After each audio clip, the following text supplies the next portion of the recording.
Welcome to the course, Hope-Filled Parenting. You are probably here for one of two reasons. Perhaps you as a parent are a little bit concerned about your child. Maybe you're a little bit at your wit's end as to how to help them. Perhaps you're there because your child's been withdrawn or distant, or maybe they've been sad or even told you that they feel depressed. In any case, what you're looking for is some immediate intervention. And so that's what these videos are intended to provide. Some tools that give you ways of interacting with your teenager, ways of maybe even preventing them from going down a continued path towards sadness or poor mental health. The purpose of this particular series is to give you some of those practical tools, perhaps provide for you some interaction with a professional as needed.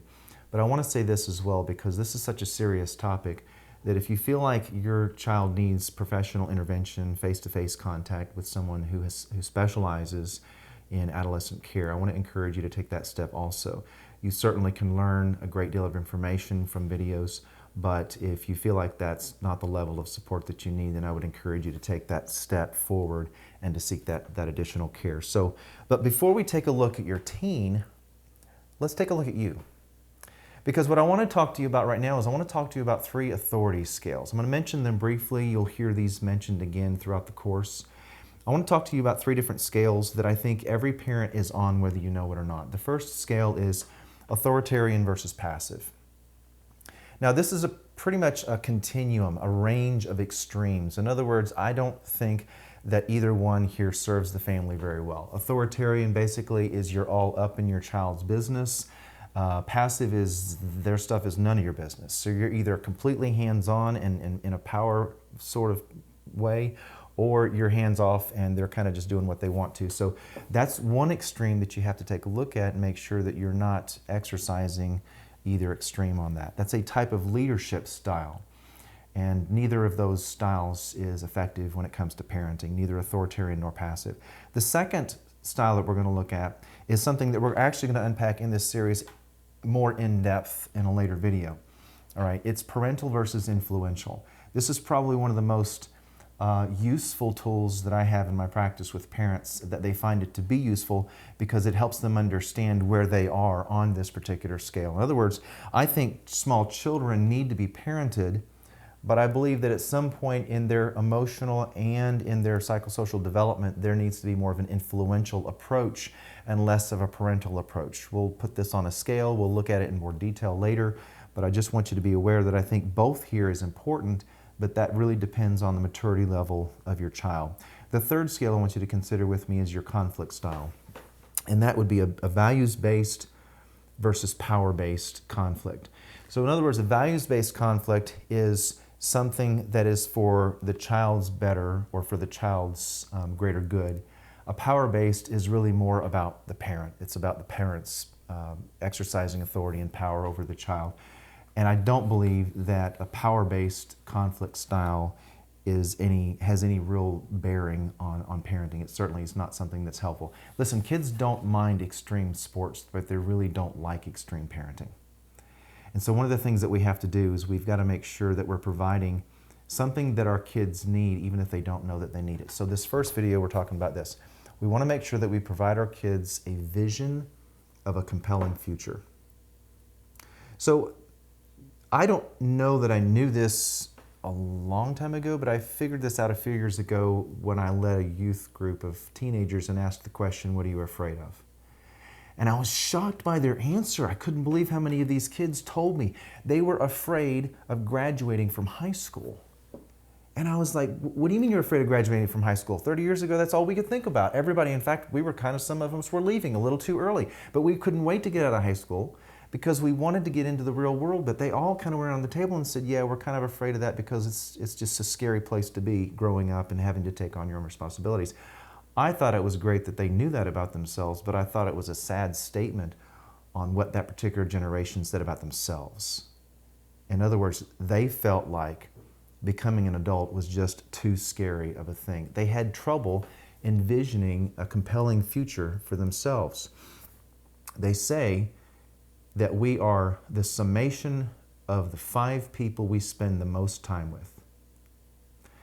Now, if that's true, I want you to ask yourself this on behalf of your child. Of the adults that your child spends time with, how many of those adults have a peace-filled marriage, a satisfying career path, financial stability at least, if not security, emotional wellness?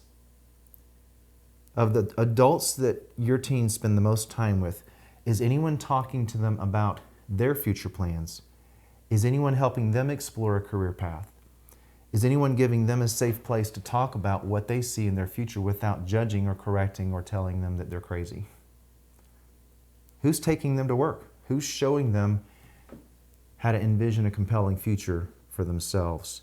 Listen, it's not just an adult thing, but it's also a kid thing. When it comes to vocational choice, we go through an evolutionary process. Now, I'm not going to get into the dynamics of career counseling right now, but basically it goes from dream stage to choice. And there are various stages along the way, but whenever people think about what they want to do when they grow up, they kind of look up and they envision and they dream. And if that's the stage where they get shot down, it's very difficult for a child to envision where they want their life to go. So I think that it's important that we allow our kids to have a place where they can operate in dream mode without being told that they're nuts for envisioning what they want to do with their life. Here's some tips that I want to share with you. First thing is, I think you should validate their feelings, but give them hope that becoming an adult is actually a good thing. Too many parents talk about adult life like it's this horrible, hard, difficult, and we mean well with it. We're trying to help them accept adult-like responsibilities, but what we don't realize is that we're basically telling that growing up is just a terrible thing and only crazy people do it. So enjoy your childhood. We want to give them a vision of what it's like to become an adult, because becoming an adult, frankly, is a pretty cool thing. It's a fun thing. There's a lot of freedoms that come alongside those that assume adult-like responsibilities. Second thing, use personal stories. Use personal stories of times when you overcame obstacles, and you know you have. And you frame those things in a way that this is what I went through, but this is what I learned, and you share those stories with your kids. Share them in a productive way so that they can reframe them themselves and envision a future that's compelling for them. Third, share your vision of a compelling future that you're striving for. Now, I'll give you a fourth tip that goes alongside of that. If you're having trouble envisioning a compelling future, maybe you should talk to a vocational counselor or somebody that specializes in vocational training and envision what your life could look like. Because if your kids see you looking up and you envisioning a greater future, you're modeling something wonderful for them. You're giving them something to look forward to. Speaking of that, I think that in order for our children to want to become an adult, that's exactly our task, is to give them some things to look forward to. And I want to kind of encapsulate the remainder of our time together by looking at three of these areas. These are the three things that I think every child should be able to look forward to. All right. Number one is the rewards of self-discipline. Do your children see you saying no to yourself? Do your children see you self-sacrificing for others? Do your children see you modeling proper self-care? The rewards of self-discipline, we all are inspired by the videos of someone who decided to get their life together, someone who laid down an addiction, somebody who decided to get healthy, somebody who decided to eat right and go to the gym and start changing some things about themselves that they agreed needed to change. When our children see us exercising change and then the rewards show up, words can't communicate what that does to a child. It gives them something to look forward to. Number two, the benefits of choosing doable hard instead of destructive hard. I've heard it said that if you're doing something that you hate, you should probably stop doing it. Now, that doesn't mean that you just go out tomorrow and you quit your job. What it means is that you begin to formulate a plan of action to move where you are to where you want to be.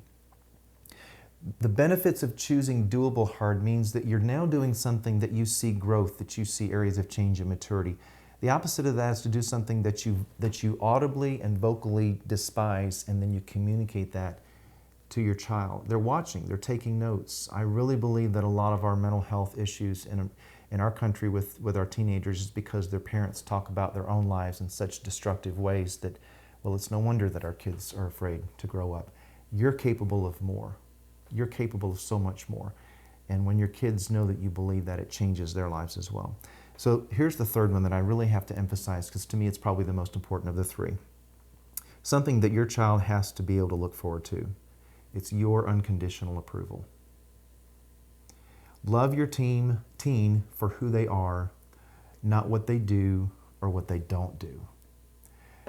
Whether you intend it or not, when we link approval to when our kids clean their room and disapproval when they don't clean their room, approval when they take out the trash versus disapproval when they don't take out the trash, what we end up doing is that we show our kids that we only love them when they do what they're supposed to do. And anytime we can find a way to de-link that, I mean, a day where they didn't do what they were supposed to do is a perfect time for you to let them know that your unconditional love is not connected to those things. One thing that I think a lot of families would benefit from doing is to call a family meeting and tell everybody in the house what they're doing well, what they're doing right. And don't use it as a yes, but just have a meeting, tell everyone what they're doing well, and then say, go enjoy your evening. I just wanted you to know those things. So let's bring this to a close. You know, one of the biggest challenges that I hear from teenagers, because a lot of teens talk to me about things they're afraid to tell their parents. One of the biggest things that I hear them say is that there is this do as I say, not as I do philosophy in their home, and it's one of the most destructive things we can do. It's confusing. It's very confusing because kids, as you know, are smart and they can see a wide gap between what we say and what we do. So our job as parents is to try to bring that gap as close as possible so that our kids aren't left wondering which one to do, the one that we say or the one that we do. So I want to encourage you to share this information with your spouse, with your teen, maybe even watch this together. Go back and go over your PDF workbook and check your blanks and your answers. Make sure you've filled everything in that you want, made some notes. Perhaps begin to compile a list of questions that you'd like to email, and then send them off. And I'd love to dialogue with you. And if you need another level of support beyond this video series, I would encourage you to seek that. Thank you for watching, and I will see you in video number 2.